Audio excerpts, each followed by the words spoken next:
नया राजनीतिक मुद्दा बन चुका है और इसे लेकर के लोगों की राय बटी दिख रही है। देश में जनगणना लंबे वक्त से अटकी है। जनगणना होने के बाद ही संसदीय और राज्य विधानसभा निर्वाचन क्षेत्रों के पुनर्निर्धारण के लिए परिसीमन की प्रक्रिया किसी भी वक्त हो सकती है।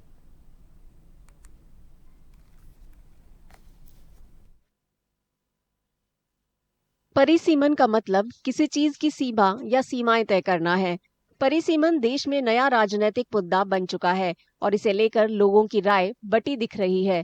देश में जनगणना लंबे वक्त से अटकी है। जनगणना होने के बाद ही संसदीय और राज्य विधानसभा निर्वाचन क्षेत्रों के पुनर्निर्धारण के लिए परिसीमन की प्रक्रिया किसी भी वक्त हो सकती है।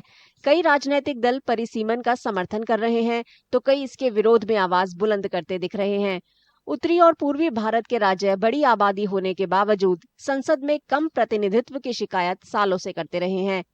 दूसरी ओर दक्षिणी राज्यों की पार्टियों को डर है कि जनसंख्या नियंत्रण उपायों को सफलतापूर्वक लागू करने का खामियाजा उन्हें भुगतना पड़ सकता है। I can say that there are a few things which the delimitation is supposed to do through a delimitation commission, a body that does delimitation exercise in India. And these are that one is that it has to recommend that what should be the optimum number of seats in the legislature at the federal level, at the state level, at the union territory level, and the NCT level, that means the National Capital Territory of Delhi. That is the first thing it has to do.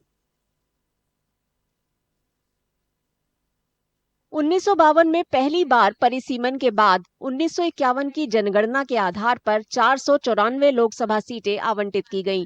1956 में राज्यों के पुनर्गठन के बाद 1963 में लोकसभा सीटों की संख्या बढ़कर 522 हो गई। 1971 की जनगणना के आधार पर 1973 में परिसीमन के बाद लोकसभा सीटों की संख्या बढ़कर 543 हो गई। चिंताएं इस बात से पैदा हुई कि बिहार और उत्तर प्रदेश जैसे राज्यों में जनसंख्या वृद्धि ज्यादा देखी गई है, जबकि तमिलनाडु और केरल जैसे दक्षिणी राज्यों ने अपनी प्रजनन दर को सफलतापूर्वक नियंत्रित किया है।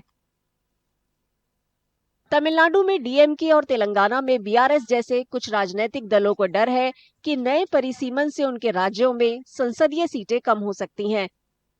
उनका कहना है कि ये सही नहीं होगा, क्योंकि इन राज्यों में जनसंख्या नियंत्रण उपायों को सफलतापूर्वक लागू किया गया है।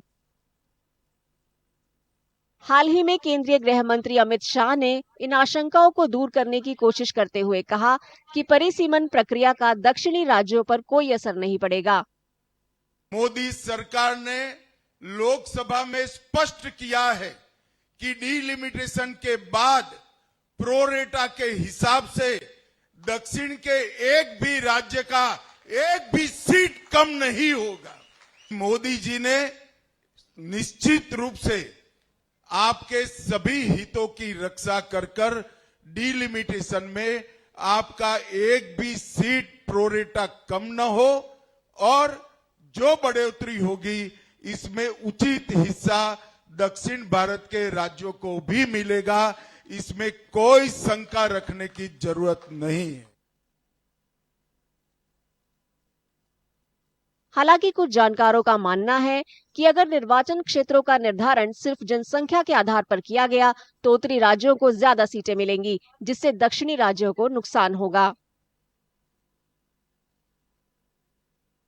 Whereas states like Uttar Pradesh, Madhya Pradesh, Rajasthan will gain MPs, right? Now, the exact problem that we saw earlier as a hypothetical or a theoretical idea has come to, has become reality, which is that the states that implemented population control successfully are going to be punished in terms of losing political representation, whereas the states which did not do that are going to gain. So it is sort of, the union government asked the states to do X.